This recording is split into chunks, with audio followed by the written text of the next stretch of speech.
Welcome to Mind Your Money. I'm Allie Canal, and this is Yahoo Finance's flagship personal finance show. Think of this as your financial toolbox. For the next 30 minutes, we'll give you the latest money news, cut through the jargon, and tap into expert advice, all designed to help you take control and build a stronger, healthier financial future. On today's show, think your 401k is just for retirement? More Americans are tapping into those accounts for emergencies. We'll break down the risks and what you need to know. Plus, the housing market is stuck and deals are falling through at the highest rate in years. We'll go behind the numbers. And later, from revenge saving to cash stuffing, we're diving into the biggest savings trends of 2025 and what they mean for your wallet.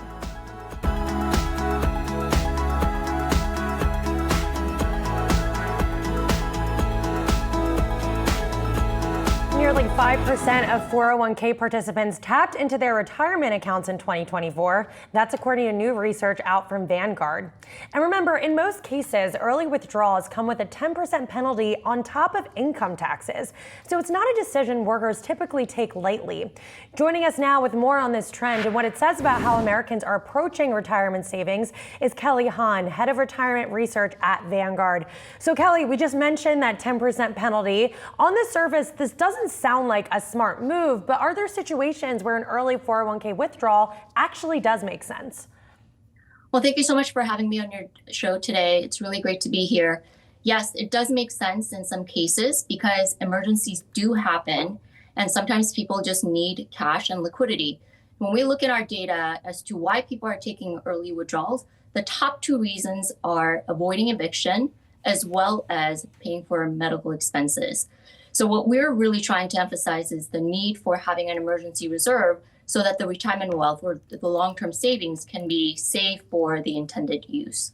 So would you say that 10% penalty is the biggest downside when it comes to taking money out early, or are there other long-term impacts people might not be thinking about? Yeah, no, that's a really great point. I would add two more things. One is taking money out of your 401k means you have to pay taxes on the money that you did not have to pay taxes going into those savings. And more importantly for me is the foregone investment gains that people could have had over many decades of long-term compounding. So it really does impact people's retirement wealth at the end of the day. Mm-hmm. And the study showed nearly 5% of participants took withdrawals this year. What does that tell you about the financial pressures Americans are facing right now? Because as you were just mentioning, we can sometimes see these trends emerge when people get evicted or have some sort of other emergency. Right. The 5% is a slight uptick from what we had seen in recent years.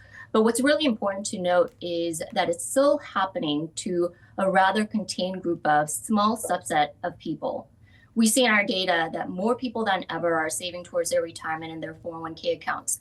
8 out of 10 workers that we work with are saving towards their retirement, and they're saving at the highest rate that we've seen, which is 12%. So the uptick in hardship withdrawal and some of the cash out numbers that we see are highlighting that our retirement system may not be perfect, but we've made a lot of progress to making it work for the broad set of population as we can. And are there any trends you're seeing demographically or otherwise when it comes to who is tapping into their 401k early? The people, when they change their jobs, they tend to cash out their entire 401k balance. We see that about 1 in 3 workers, when they leave their jobs, they tended to cash out altogether. And when we look by different demographics, it happened more so with people whose income can be fluctuating. So inconsistent paychecks. So think gig economy workers as well as hourly workers. They tended to cash out more so than salary workers. But again, the good news is when they had an emergency savings of a moderate amount of, let's say, $2,000, they tended to cash out a lot less, and they had better savings behaviors by saving more towards their retirement, as well as taking less loans and less hardship withdrawal. Mm-hmm. So for workers who are facing a cash crunch but want to protect their long-term retirement savings, what other options should they consider first? Well, it really comes down to financial planning. In order to help protect our long-term assets like retirement, we really need to get our house in order of having an emergency savings, thinking about the shocks that we may endure from spending shocks as well as the income shocks that I just mentioned. People really need to be thinking about the holistic financial health of our balance sheet. And finally, for those trying to rebuild their 401k after making a withdrawal, how do you get back on track? It really comes down to saving and maximizing the employer match to the extent that is possible. But it really comes down to little efforts that we can make towards the long-term goal of being able to retire successfully. And Kelly, thanks so much. You can scan the QR code below for more 401k content. Thank you. Well, more and more home buyers are walking away from contracts, so what's driving the pullback? Here to break it all down is Yahoo Finance senior housing reporter Claire Boston. So Claire, let's start with the numbers here. How much have canceled sales actually increased? Hi, Allie. So canceled sales are up about 1 percentage point from a year ago to about 15%. And if you look at those numbers compared to the really hot days of 2021, we are up from about 11% then to 15% now. So this is a pretty big rise, and it's interesting to look at June numbers too, because we see fewer cancellations typically in these kind of peak spring home buying season.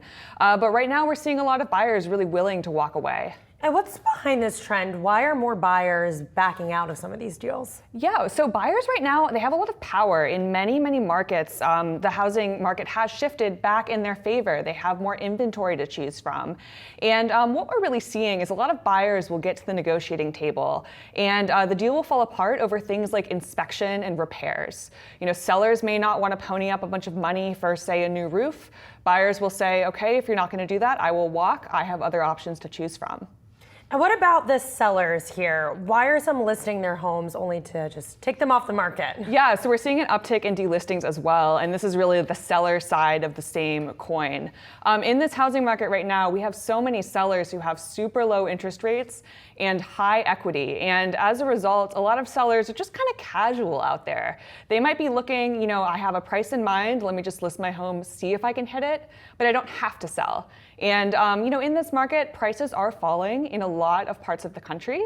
And as a result, you know, sellers who are not highly motivated will just say, if I can't get my dream price, I will just sit in this house and enjoy my 3% mortgage. It's very true. And are you hearing anything from realtors or agents that can give more color to what's actually going on? Yeah, I mean, I think the thing I hear from realtors right now is if you are a seller, now is probably the time to be realistic. The market has changed very quickly since interest rates have risen. And a lot of the realtors I was talking to were saying sellers may not realize this. So they may still be shooting for those 2021 prices. And you know, buyers right now, that's just not what they're willing to pay. And you know, if you don't price it right, your home might sit there. Tough environment for sellers. Claire, thank you so much. Thank you. Appreciate it. You can scan the QR code below to see more housing content on the Yahoo Finance mortgage page. Well, a new NerdWallet survey shows nearly half of Americans have set at least one savings goal for the year, but how they're going about it, well, that varies widely. Here to break down some of the biggest saving trends we're seeing in 2025 is Yahoo Finance personal finance editor Casey Bond. So Casey, what are some of the standout strategies people are turning to this year? Well, one interesting one is called No Buy 2025. So this is where participants are committing to eliminating all of their non-essential spending for a set period of time this year, whether it's, you know, for the month of July or for the entire year. Another one is revenge saving, which is sort of a reversal of the revenge spending that we saw following the pandemic. After people spent maybe more than they would have normally on travel and going out, they're kind of reeling it in and making up for some of those past spending mistakes with some aggressive saving instead. And then finally, we're also seeing that cash stuffing is very popular, which is essentially a rebranded version of the envelope budgeting method. And that's where you take your paycheck, you pull it out in cash, and then you split the funds across various envelopes that are designated spending categories, say rent, groceries, things like that. And once your envelope is spent, you don't spend any more in that category. So it's a good way to get people who may struggle with budgeting back on track. I have to adopt more revenge saving in my life for sure. But how do some of these trends help people move toward some of those bigger picture goals, like buying a home or maybe even paying off debt? Well, if you struggled in the past with saving money or being consistent, these types of trends kind of gamify saving money, which can make it a little more fun, a little bit more motivating. And then you have a whole community online of accountability partners, essentially. So if you want to kickstart a big savings goal, like a down payment following one of these challenges could be a good way to do that. What does the rise of all of these strategies tell us about the overall state of saving right now? Are people feeling more optimistic or just trying to keep up? Well, we actually did a survey back at the end of last year and found that the majority of Americans are actually dissatisfied with how much money they had saved over 2024.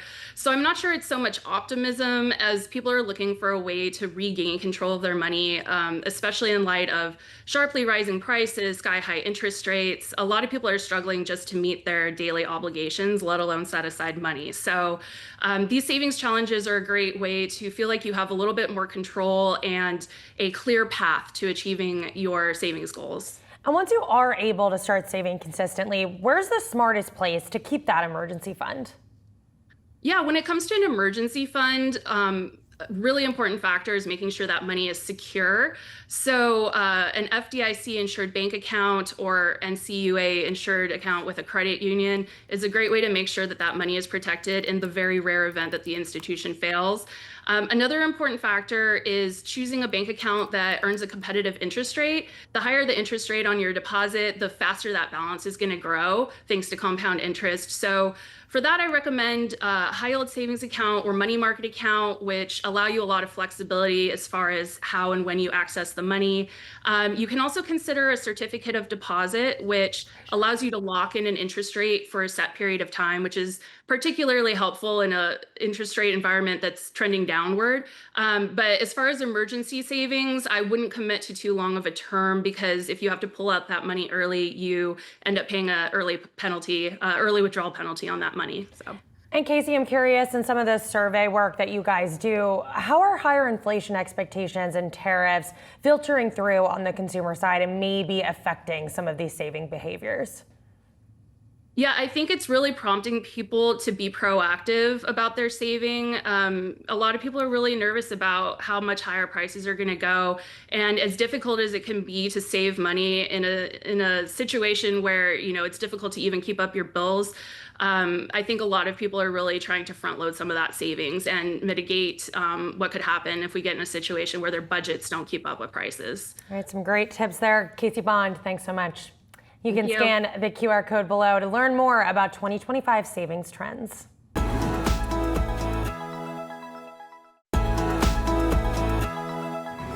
Medicare Part B premiums are projected to rise more than 11% in 2026, according to the 2025 OASDI Trustees Report. That's the sharpest single-year increase in nearly a decade. To break down what's behind the hike and what can be done to help rein in rising costs, Decoding Retirement host Bob Powell sat down with Dr. Oz, administrator for the Centers for Medicare Medicaid Services.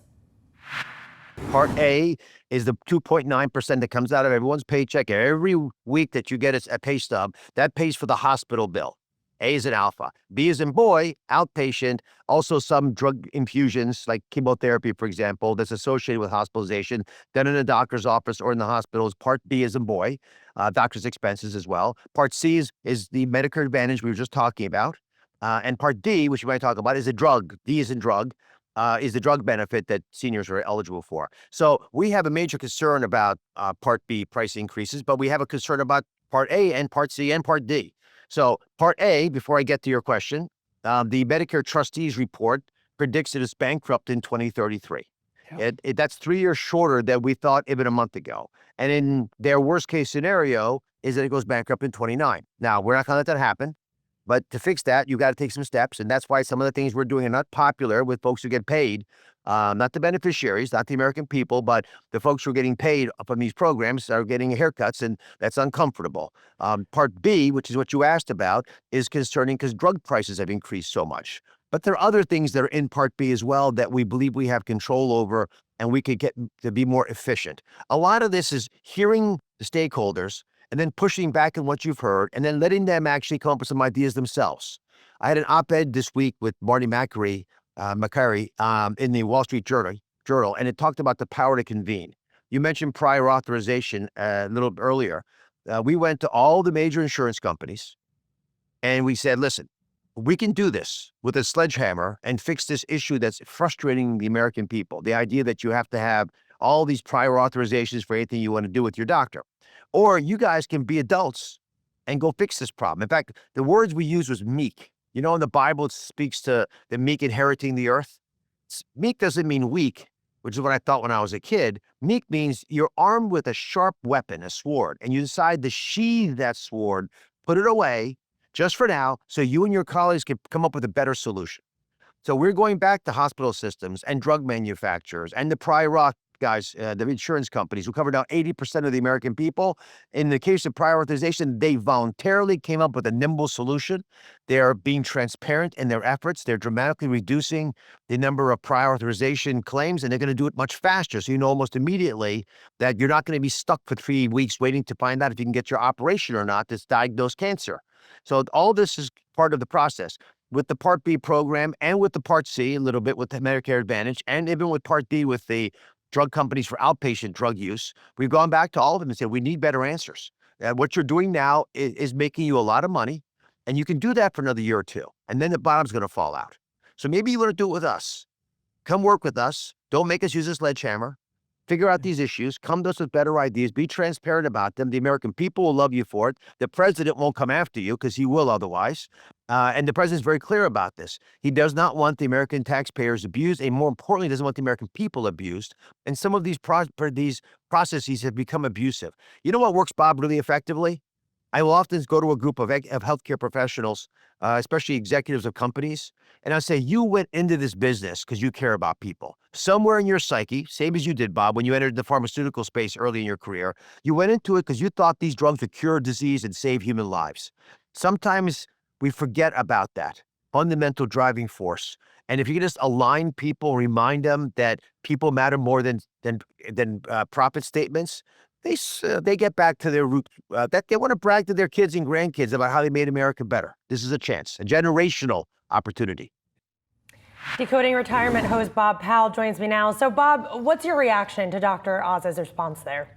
Well, a few things, Allie. One is, I think as consumers, as Medicare beneficiaries, as would-be Medicare beneficiaries, you should hope for the best, hope that Dr. Oz doesn't have to take up the sledgehammer and that insurance industry complies with their requests. But I think you should plan for the worst happening. And a couple reasons for that.